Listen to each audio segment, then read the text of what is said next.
कृपालु करुणा निधान, यशोदा नंदन नंद नंदन, भक्त उरचंदन गोपी चंदन, दही चोर माखन चोर, बाल कृष्ण गोविंद गोपाल, साक्षात भागवत स्वरूप विराजमान आप परमेश्वर को हम सब भक्तजन सप्रेम नमस्कार नमन करते हैं।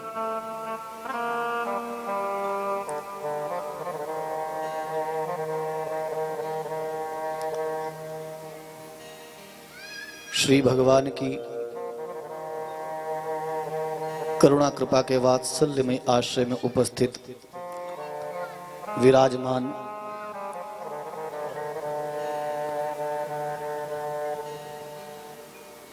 मेरी आदरणीय पूजनीय वंदनीय समस्त मातृ शक्ति समुदाय, भगवान के चरणों में भक्ति का भाव रखने वाले सम्माननीय आदर के पात्र बंधुजन, बुजुर्गजन, प्यारे प्यारे सुंदर बच्चों और बालकों, पूज्य सदगुरुदेव के चरण कमलों की रज कण के प्रताप और प्रभाव से, पूज्य समस्त संत महापुरुषों की करुणा कृपा के प्रसाद से, पूज्य ऐसे श्रेष्ठ विद्वान महान वैदिक ब्राह्मणों के मंगलमय सहयोग से, अनुग्रह से, और परम पिता परमात्मा जगदीश्वर भगवान श्री हरिनारायण भगवान, श्री लक्ष्मी नारायण विष्णु भगवान की असीम अनुकंपा से हम सभी लोग श्रीमद् भागवत कथा अमृत का रसपान कर रहे हैं। मानव जीवन का सर्वोच्च जो लाभ है वह सत्संग है। हम सभी लोग श्रीमद् भागवत महापुराण की कथाओं के माध्यम से मानव जीवन का सर्वोच्च लाभ प्राप्त कर रहे हैं।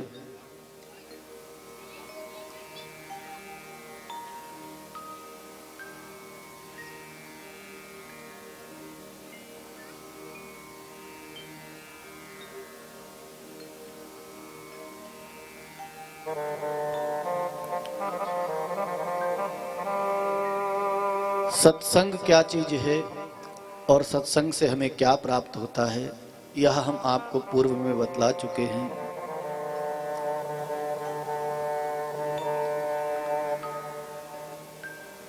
और आज फिर हम आपको एक बात बतलाएंगे।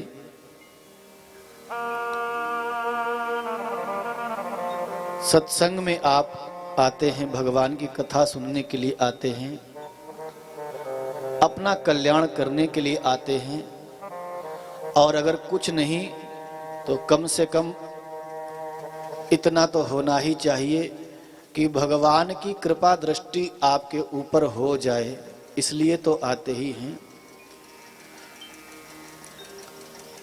भगवान की कृपा दृष्टि की बात यदि कही जाए तो इसमें कोई संदेह नहीं है, आप लोगों के ऊपर भगवान की बहुत कृपा है।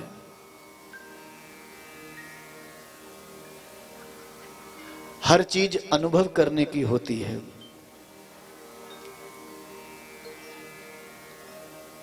जैसे हम लोग बच्चे होते ना, माता पिता की डांट और फटकार को देखते हैं, डंडे को तो देखते हैं, उनके आक्रोश को तो देख लेते हैं और बहुत दिमाग चलाते हैं कि मेरी माँ ने ऐसे किया, पापा ने ऐसे किया। लेकिन उनके हृदय में छुपी हुई जो ममता है, जो प्यार है, जो दुलार है, जिसके लिए वो सारा जीवन दांव पे लगाए हुए हैं, हम लोगों को दिखाई नहीं देता। इसी प्रकार से हम सबको भगवान की कृपा की अनुभूति नहीं होती। भगवान की कृपा की अनुभूति करनी चाहिए, अनुभव करना चाहिए भगवान की कृपा का।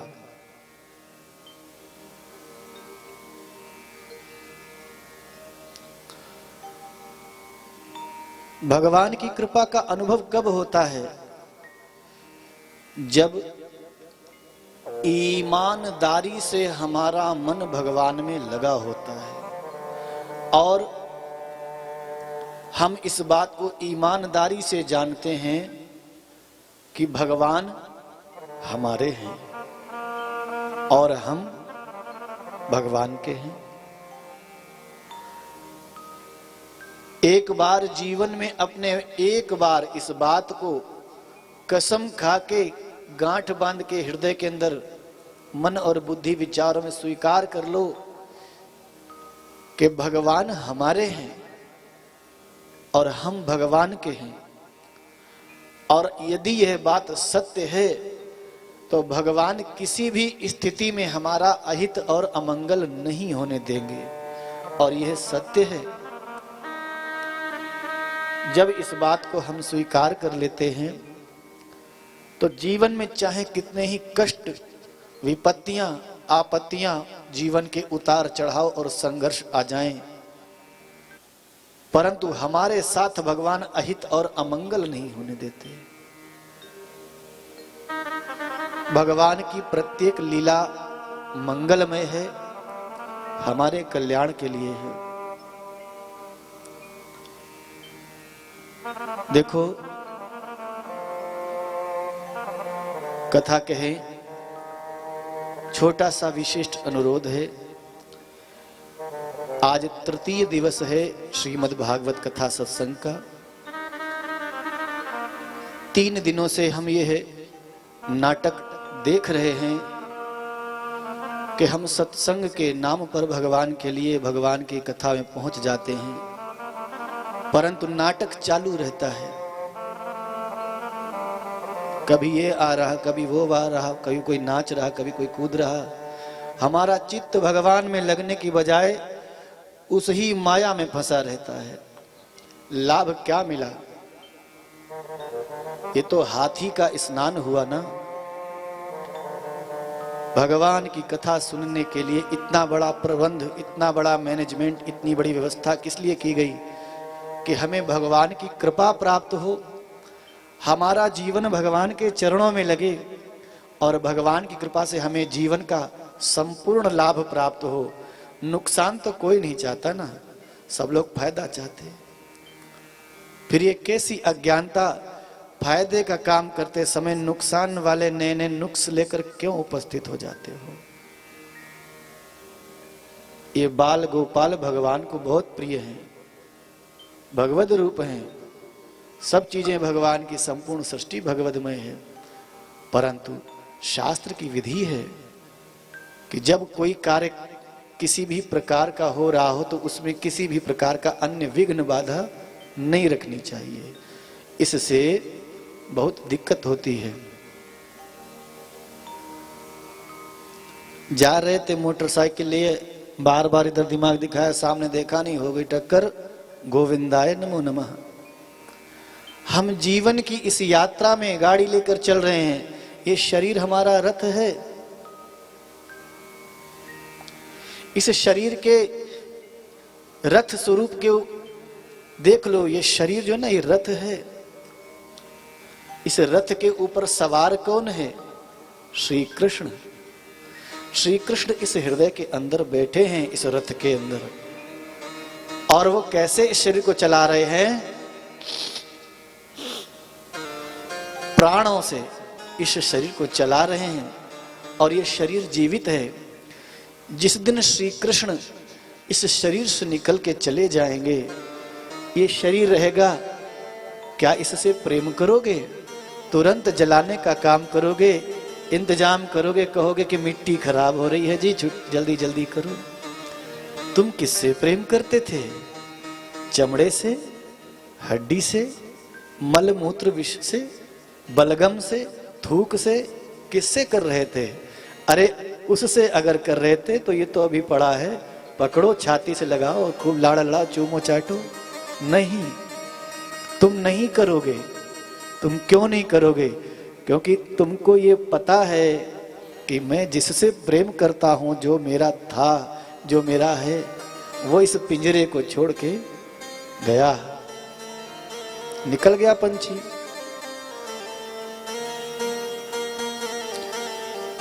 इस संसार भवसागर के अंदर ये शरीर रूपी जहाज, ये रथ, ये वाहन है।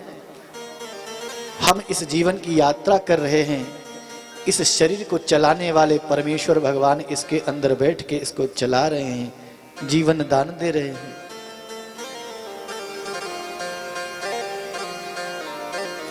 और चलती हुई नाव में अगर छेद हो जाए, नदी का पानी भरेगा और नाव डूब जाएगी। चलती हुई गाड़ी तेज इस रफ्तार में और पहिया में पंचर हो जाए तो गाड़ी पलट जाएगी। इसी प्रकार से हम भगवान की भक्ति की धारा में प्रवाहित होकर के आनंद रस में विभोर हो रहे हो, और बीच में ये विघ्न बाधा, ये नाटक, ये नौटंकी उपस्थित हो जाए तो बहुत बड़ी दुर्घटना का संकेत है। ये बात कान खोल करके सुन लो, समझ लो। आप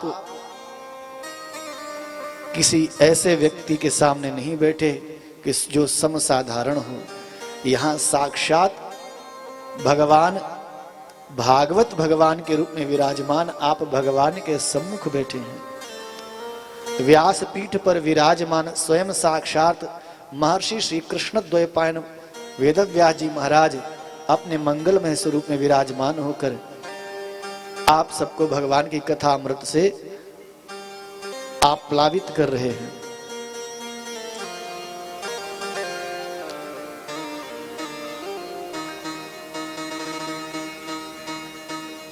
आप लोगों ने कल सुना कि आत्मदेव नामक ब्राह्मण थे, उनके बालक नहीं था, पत्नी का नाम धुंधली था, और संत ने फल दिया और उसके बाद सारी कथा सुनी। आप जानना चाहोगे ये आत्मदेव कौन है? इस शरीर के अंदर रहने वाली जो आत्मा है उसका नाम है आत्मदेव। इस शरीर का संचालन करने वाली, बतलाने वाली कि इधर जाओ, इधर बैठो, ये करो, ये मत करो, वो बुद्धि, उसका नाम धुंधुली है। धुंधुली नाम की बुद्धि भी इसी शरीर में है। आत्मदेव नाम का ब्राह्मण भी इस शरीर में है।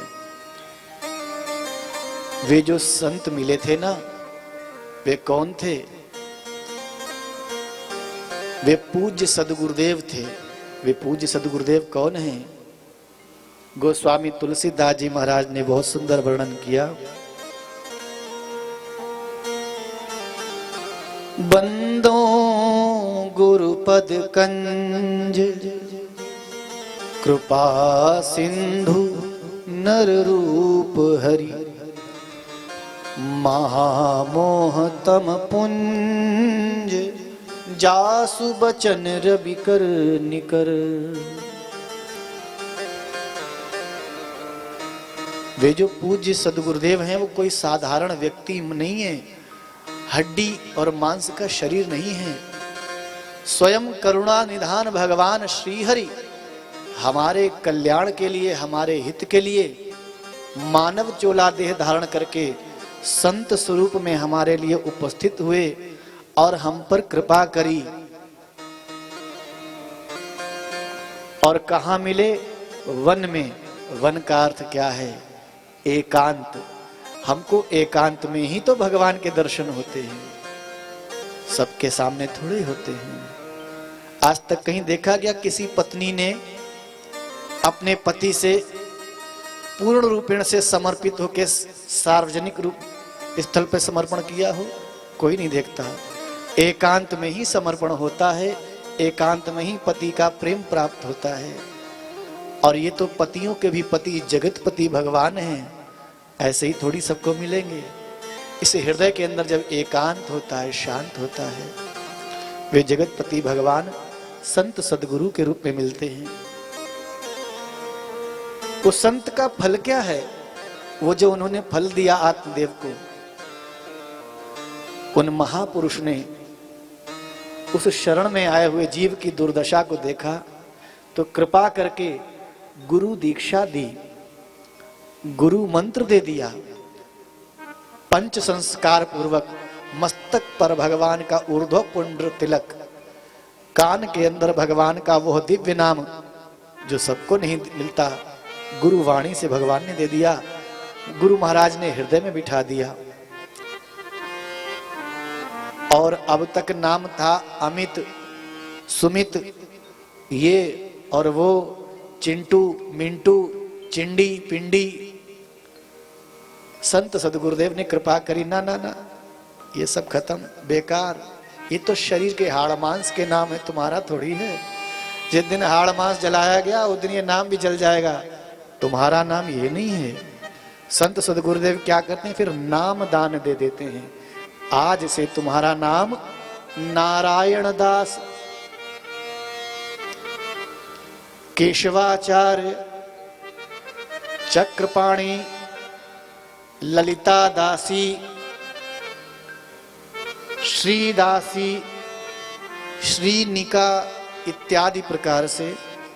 देखो ना संतों के नाम कैसे, रामदास, लक्ष्मणदास, कृष्णदास, प्रेमदास। दास शब्द का अर्थ क्या है, हम भगवान के दास हैं। दास का अर्थ हम सेवक हैं, हमारी जिम्मेदारी है। दास का पद साधारण नहीं होता है। दास का पद का अर्थ गुलाम नहीं होता कि पैसे देके खरीदा गया गुलाम, नौकर, सर्वेंट। नहीं नहीं नहीं, दैट इज नॉट, वो नहीं। दास का अर्थ क्या है कि हमारे ऊपर भगवान ने जिम्मेदारी दी है। भगवान ने अपने आप को हमें सौंप दिया है, हमारी जिम्मेदारी है। हम भगवान को उठाएं, सुलाएं, नहलाएं, धुलाएं, तिलक चंदन लगाएं, माला पहनाएं, तुलसी दल अर्पण करें, भोग लगाएं, आरती उतारें, भगवान का नाम जप करें। पूज्य गुरुदेव ने जो नाम दिया है, गुरु मंत्र दिया, उसका बैठ करके अपने भगवान के सामने जाप करें। ये क्या है, ये उन संत का दिया हुआ फल है। अब संत सदगुरुदेव का रूप धारण करके भगवान ने इस आत्मदेव को बड़ी कृपा करके गुरु मंत्र रूपी फल दे दिया। और गुरु मंत्र प्राप्त करके आत्मदेव बड़े खुश। हमने तो गुरु दीक्षा ली है, गुरु जी से हमने मंत्र दीक्षा, हमने तो गुरु बना लिए और हमारा जीवन तो भगवान की कृपा से बहुत बढ़िया। और आके अपनी पत्नी धुंधुली से बोले, देखो हमने गुरु मंत्र लिया, अब रोज नियम से जपना है। भाई गुरु मंत्र मिला तो बुद्धि में ही तो बात पहुंचाएंगे, भाई अब तो रोज जापना है, कम से कम एक माला तो जपनी है। ये बात बुद्धि के पास पहुंचाई। बुद्धि है धुंधुली। धुंधुली ने कहा, कहाँ चक्कर में पड़ गए, ये मंत्र जपना, जाप करना है, फल खाना है, बेकार के काम है। सब राम भरोसे, मन चंगा तो कटौती में गंगा। मन में राम, बगल में छुरी तलवार, बंदूक तमंचा कट्टा, सब ये मूर्खतापूर्ण बात है। धुंधुली की बात। और धुंधुली ने क्या किया, वो संत का दिया हुआ फल गाय को दे दिया। गाय को, अर्थात गाय कौन है, पृथ्वी माता है। लेकिन यहां बुद्धि ने शरीर में किसको दिया, ये गाय कौन है, ये इंद्रियां हैं। इंद्रियों को उसने कहा, अरे खाओ पियो मौज लो, एंजॉय योर लाइफ। क्या रखा जिंदगी में, आज है कल तो चले जाना है। खाओ पियो माल सूतो क्या रखा है, एंजॉय करो, सब कुछ करो, ये भी खाओ वो भी खाओ, ये भी पियो वो भी पियो, सब करो। ये धुंधुली ने बोला। बात समझ में आ रही है, आ रही है, नहीं आई? किसके समझ में नहीं आई हाथ उठा देना। आ रही समझ में? अब धुंधुली ने जब इंद्रियों से कहा कि ये फल खाओ, यानी कि गुरु मंत्र का जाप करने की जरूरत नहीं है, पूजा पाठ करने की जरूरत नहीं है, खाओ पियो एंजॉय करो। तो खाओ पियो एंजॉय करने के चक्कर में धुंधुली की बात मानने से क्या हुआ, धुंधुकारी पैदा हो गया। ये धुंधुकारी कौन है? हमारे जीवन के अनगिनत पापों की मूर्ति है। जो हम पाप करते हैं, एक नहीं अनेकों पाप, वो धुंधकारी है। और जितने बड़े पाप जीवन में हमारे होते हैं, वे पाप हमारे जीवन में लाके दुर्भाग्य के सामने खड़ा कर देते हैं। हमारी जीवन की तरक्की, उन्नति और प्रगति वहीं की वहीं रुक जाती है और हम नीचे चले जाते हैं और जीवन में हमारा पतन हो जाता, हम बहुत नीचे गिर जाते हैं, हमारा विनाश हो जाता है। ये धुंधकारी है। ये गोकर्ण कौन है? ये गोकर्ण कौन है? ये गोकर्ण जो अपने अंदर शुभ सदाचार और शुभ संस्कार है, अच्छा विचार, अच्छा आचरण, अच्छा जो चरित्र है, वो गोकर्ण है। और कर्ण यानी कान। उसके कान कैसे हैं कि उसके कान कभी गंदी गंदी बातें सुनना ही नहीं चाहते, अच्छी बातों को ही सुनना चाहते हैं और सदा अच्छी बातें सुनते हैं। और सबसे अच्छी बात संसार में क्या है? भगवान की कथा, भगवान की भक्ति, भगवान का नाम, भगवान का कीर्तन, यही सुनना चाहते हैं गोकर्ण। और जिसके जीवन में बढ़िया गोकर्ण यानी गाय जैसे बड़े बड़े कान हैं और खूब दिन रात भगवान की कथा सुनते हैं, तो उनका जीवन कितना दिव्य होता है। वो गोकर्ण जैसे बालक अपने पिता आत्मदेव को कहते हैं, इस आत्मा को, कि अरे कहाँ चक्कर में पड़े हो, भगवान का भजन करो, भगवान की भक्ति करो। ये संसार के भोग क्षण भर का सुख देने वाले हैं।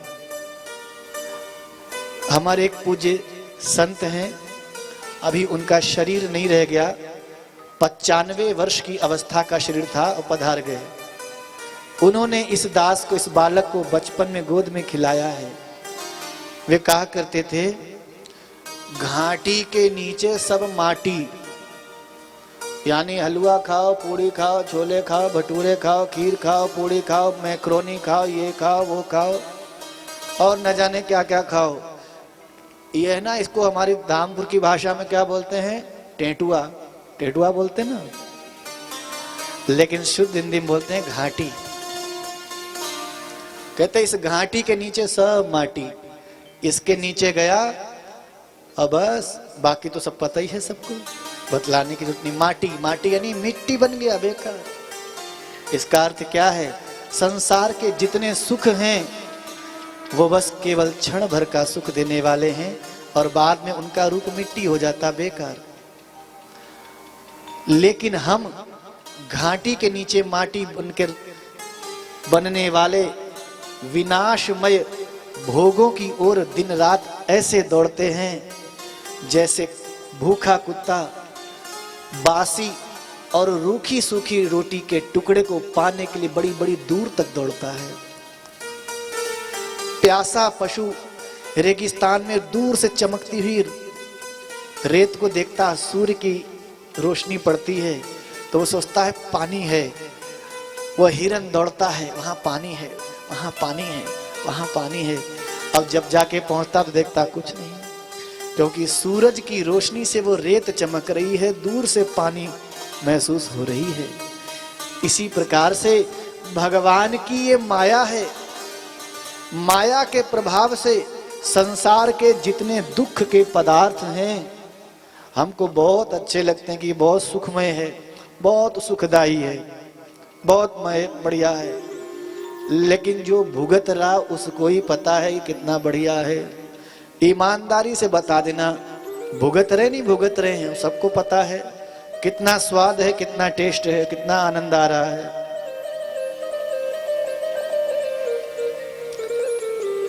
विस्तार से बतलाने की आवश्यकता नहीं, संकेत है ये। इसका अर्थ क्या है? श्रीमद् भागवत महापुराण ज्ञान यज्ञ, भागवत भगवान बतलाते हैं, आत्मदेव तुम हो, धुंधकारी तुम्हारे अंदर है, धुंधली तुम्हारे अंदर है, गोकर्ण तुम्हारे अंदर है। तुम देखो तुम्हें क्या करना है, और तुम्हें ये मार्ग नहीं मिल रहा है, आओ भागवत कथा सत्संग श्रवण करो, तुम्हें मार्ग मिलेगा।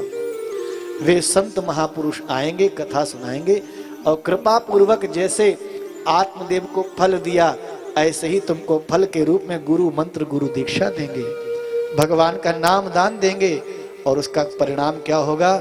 तुम्हारा कल्याण होगा, तुम्हारा मंगल होगा, तुम्हारा शुभ होगा, तुम्हारी सद्गति होगी।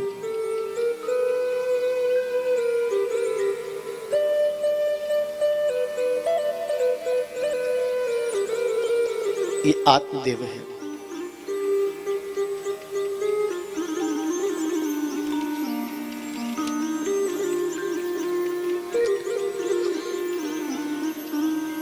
क्या समझे आप लोग?